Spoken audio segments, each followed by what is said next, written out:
समोर एक kitchen tips घेऊन आलेली आहे, ती म्हणजे कशी. सगळ्या लेडीजचा एकच प्रॉब्लेम असतो की मी रोज स्वयंपाक करते, सगळे भांडे तर कढई का चकचक निघत नाही, तर ती अशी ब्लॅक ब्लॅक आली. म्हणजे आपण याच्यामध्ये तेलाचं तळतो, भाजी करतो किंवा दुसरं काही फ्राय करतो, तर ही कढई स्वच्छ कशी करायची, तर मी आज तुम्हाला सांगणार आहे. आपण एक ती कढई घेतलेली आहे, जी कढई आपल्याला स्वच्छ करायची आहे. त्यामध्ये मी 1 चम्मच बेकिंग सोडा घेतलेला आहे, भाज्याचा सोडा, आणि 1 चम्मच आपला डिटर्जंट पावडर घेतलेला आहे, 1 चम्मच, आणि 1 चम्मच मीठ घेणार आहे. आपलं मीठ घेणार आहे, थोडं जास्त टाकलं तरी चालतं मीठ. आणि अशा प्रकारे हे तिन्ही इन्ग्रेडियंट्स घेतले आणि 1 लिंबू कट करून घेतलेला आहे.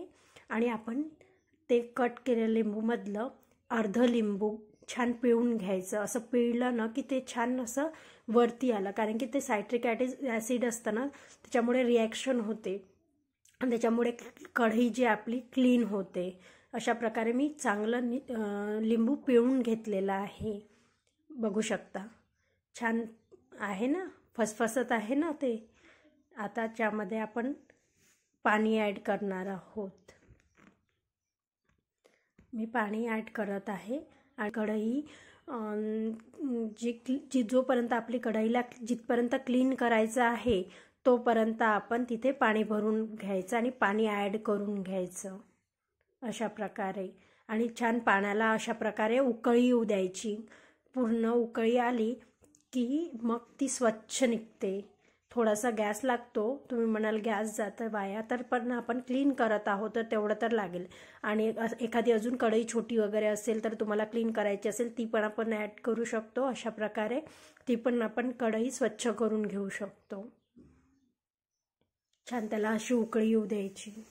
उकळी आली की त्याला छान असं म्हणजे जो त्याच्यामध्ये मळ जे साचलेला असतो आजूबाजूला कढईला तो क्लीन होतो.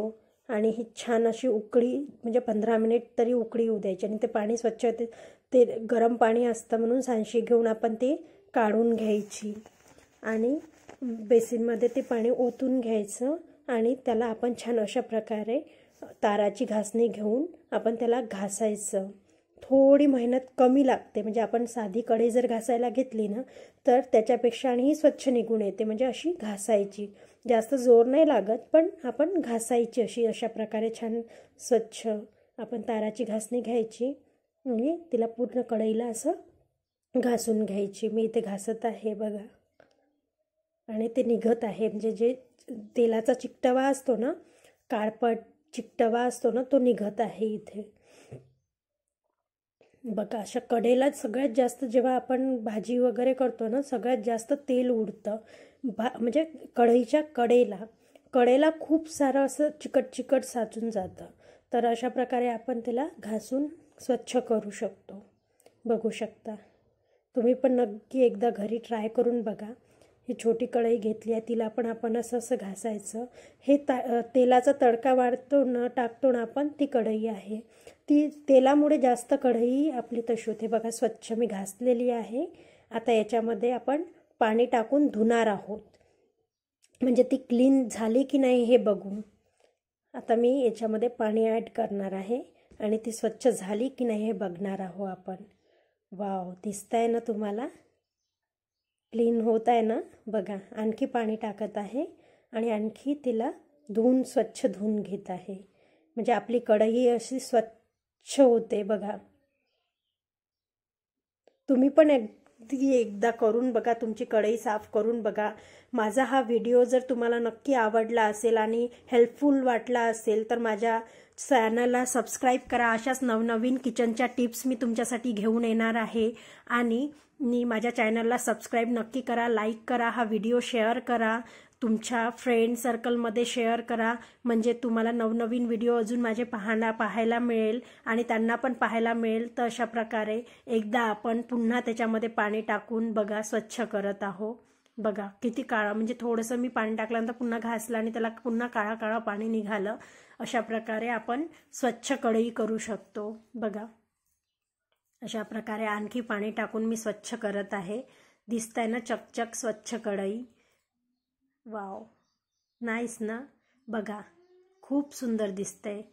माझी पहिले कढई कशी होती आणि आता कशी झाली नक्की बघा.